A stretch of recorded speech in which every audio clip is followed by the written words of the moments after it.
Aku Smart ASN dan instansiku. Semangat pagi, semangat quick responsar.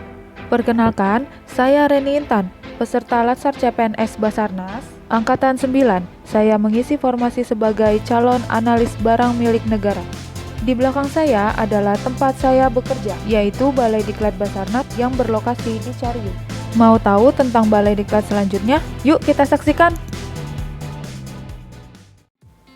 Balai Pendidikan dan Pelatihan Badan Nasional Pencarian dan Pertolongan yang selanjutnya disebut Balai Diklat Basarnas lahir pada tanggal 8 Agustus 2012 sesuai dengan Peraturan Kepala Badan Nasional Pencarian dan Pertolongan Nomor PK 20 Tahun 2012 tentang organisasi dan tata kerja Balai Pendidikan dan Pelatihan Badan Nasional Pencarian dan Pertolongan.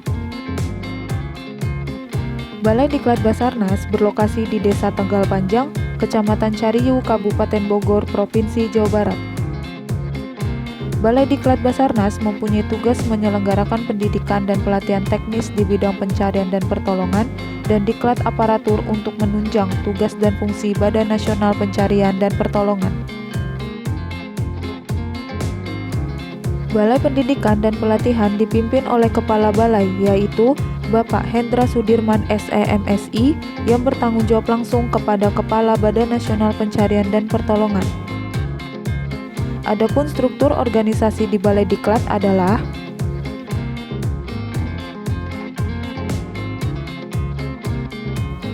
Balai Diklat terdiri atas Subbagian Umum yang dipimpin oleh Bapak Wahidin Tatar Purnama SE selaku Kasubag Umum, Seksi Penyelenggaraan Pendidikan dan Pelatihan yang dipimpin oleh Bapak Torang M. Hutahayan SSI selaku Kasih Penyelenggaraan Diklat, Seksi Penyiapan Sarana dan Prasarana yang dipimpin oleh PLT Bapak Faris Himawan S.Com MM selaku Kepala Seksi Penyiapan Sarana dan Prasarana, serta kelompok jabatan fungsional.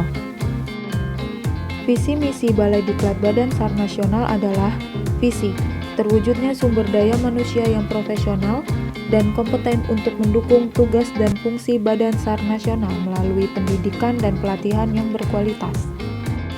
Dan untuk misi adalah menciptakan aparatur sipil negara Badan SAR Nasional yang profesional dan berkualitas, meningkatkan kualitas mutu kediklatan, sarana dan prasarana Balai Diklat, menciptakan tenaga rescue yang profesional untuk mendukung keberhasilan operasi SAR, dan menjadikan Balai Diklat Badan SAR Nasional sebagai pusat dan pelatihan SAR bertaraf nasional dan internasional.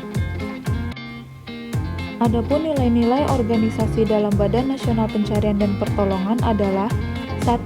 Profesional, yaitu disiplin, kompeten, inovatif, dan pelayanan prima. Kedua, sinergi, kerjasama, koordinasi, kualitas hasil. Ketiga, militan, semangat tinggi, penuh pengabdian dan kemauan keras untuk berhasil.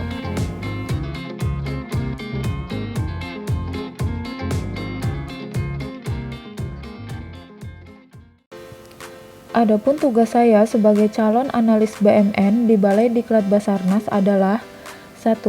Mencatat BMN yang diterima dari pengadaan atau transfer dari pusat hingga penghapusan barang ke aplikasi SIMAK BMN sesuai prosedur yang berlaku. 2. Melakukan pendataan dan memberi kode barang BMN atau labeling. 2. Melakukan pendataan dan memberi kode BMN atau labeling sesuai dengan jenis dan macam barang guna ketertiban inventarisasi BMN. 3. Menyiapkan catatan akhir laporan keuangan BMN sesuai ketentuan berlaku. 4. Menyiapkan hingga mengajukan permohonan penetapan status penggunaan BMN sesuai ketentuan berlaku guna pelaksanaan tugas. 5. Membuat dan mengecek daftar barang ruangan dan daftar barang lainnya, kemudian mencatat mutasi atau perpindahan barang antar ruangan sesuai ketentuan berlaku guna kelancaran pelaksanaan tugas. 6. Melaporkan hasil pelaksanaan tugas sesuai prosedur dan peraturan yang berlaku kepada atasan sebagai bentuk pertanggungjawaban dalam pelaksanaan tugas. Adapun standar layanan dari pengelolaan BMN mengacu pada asas 1. Fungsional. Asas fungsional adalah pengambilan keputusan dan pemecahan masalah-masalah di bidang pengelolaan barang milik negara yang dilaksanakan oleh kuasa pengguna barang, pengelola barang, sesuai fungsi, wewenang, dan tanggung jawab masing-masing. Kedua, asas kepastian hukum. Asas kepastian hukum adalah pengelolaan barang milik negara yang harus dilaksanakan berdasarkan hukum dan peraturan perundang-undangan. Ketiga, asas transparansi dan keterbukaan. Asas transparansi dan keterbukaan adalah penyelenggaraan pengelolaan barang milik negara harus transparan terhadap hak masyarakat dalam memperoleh informasi yang benar.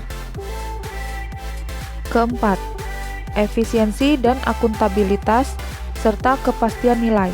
Asas efisiensi sendiri adalah pengelolaan barang milik negara yang diarahkan agar barang milik negara digunakan sebagai batasan-batasan standar kebutuhan yang diperlukan dalam rangka menunjang penyelenggaraan tugas pokok dan fungsi pemerintahan secara optimal.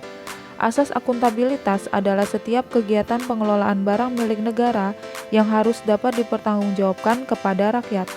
Terakhir, asas kepastian nilai adalah pengelolaan barang milik negara yang harus didukung oleh adanya ketepatan jumlah dan nilai barang dalam rangka optimalisasi pemanfaatan dan pemindah tanganan barang milik negara, serta penyusunan neraca pemerintah. Yang akan saya lakukan agar kinerja saya lebih baik sesuai dengan tupoksi dan formasi saya dengan agenda 3 yang telah diberikan, kita ambil contoh dalam labeling atau penamaan barang. Saya akan lakukan pendataan sesuai jenis dan spesifikasi antara aplikasi dan barang di lapangan, sehingga barang yang belum dilabeli akan jelas asal-usulnya. Hal tersebut mencirikan manajemen ASN secara profesional, dan dari segi Smart ASN, saya akan lakukan pelabelan secara digital melalui mesin labeling. Hal ini mencirikan wawasan global yang berkembang selaras dengan perkembangan era digital. Demikian penjelasan singkat tentang Balai Diklat. Sampai jumpa di kegiatan masalah selanjutnya. Tetap semangat!